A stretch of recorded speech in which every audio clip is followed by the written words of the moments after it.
Ici le philosophe jovialiste André Moreau. La conscience joue un rôle important dans mon système de pensée. Je veux tout de suite vous situer pour que vous compreniez vite et bien ce que j'ai à vous dire. Lorsque, m'étant penché sur le système des antinomies kantiennes, j'ai compris que les concepts de Dieu, d'âme et de monde n'avaient plus une validité absolue et qu'ils étaient plutôt des concepts problématiques.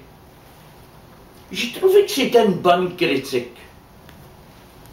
Par contre, je me suis dit, si je ne peux remplacer la notion, si je ne peux utiliser la notion de Dieu, qui est problématique, comment pourrais-je la remplacer?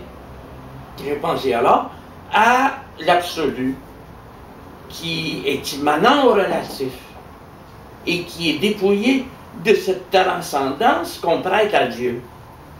Lorsque la question s'est posée pour l'âme étant, selon Kant, un concept problématique, j'ai pensé que ce n'était pas d'un principe de ce genre dont nous avions besoin, puisque c'est un principe dualiste, l'âme est dite unie au corps, mais plutôt un concept d'ouverture.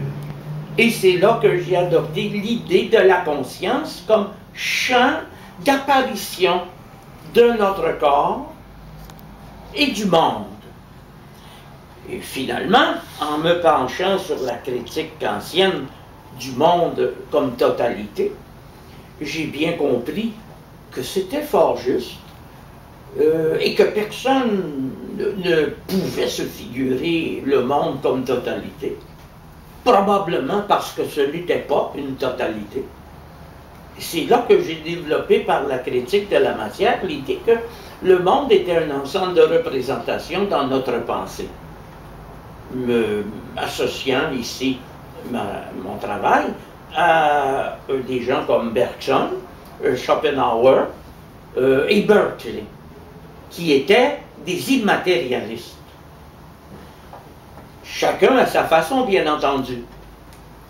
L'idée de la conscience, dont je veux vous parler quelque peu, est non pas du tout chez moi quelque chose qui découlerait d'une évolution de la matière, puisque de toute façon, je ne crois ni à la matière ni à l'évolution, et que la conscience ne peut pas être le produit d'autre chose, puisqu'elle n'est rien. Vous vous rappelez la définition que Sartre en donne. Hein? La conscience est un être pour lequel, dans son être, il est question de son être, en tant que cet être implique un être autre que lui. D'autres mots, c'est un néant. Mais voilà, c'est un néant pensant. Et chez l'homme éveillé, elle devient un néant se pensant. Et chez celui qui a atteint la stature de l'être tout entier n'est que ce néant se pensant dans la joie. Je suis donc assez d'accord avec Husserl, avec Sartre, et jusqu'à un certain point avec Bouddha, puisque la conscience n'est rien par elle-même, mais elle laisse être toute chose dans sa sphère d'apparition. Ce qu'elle laisse être est donné comme représentation, puisque le monde est un programme, et rien de plus. On se demandera, mais alors, quel est le programmeur? Et la réponse est très simple, c'est la conscience intersubjective qui constitue toute chose pour le temps où nous vivons dans ce contexte planétaire. Toutes ces choses constituées étant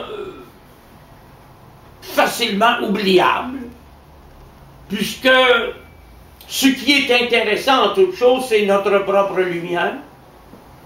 C'est ce que nous retrouvons de nous-mêmes dans les gens, dans les événements. Et c'est pour avoir négligé cette évidence qu'on a fini par accorder à l'amour une aussi grande importance, puisque l'amour est fondé dans l'oubli de soi pour être entièrement porté vers l'autre, alors que je suis plutôt porté à ne pas m'oublier, à ne jamais m'oublier. D'autant plus que je sais très bien que pour aimer, il faut être. Alors, c'est dans cette perspective-là que la conscience a un rôle important à jouer, puisqu'elle est accompagnatrice de notre expérience et qu'elle nous rappelle constamment à nous-mêmes. M'a-t-on compris?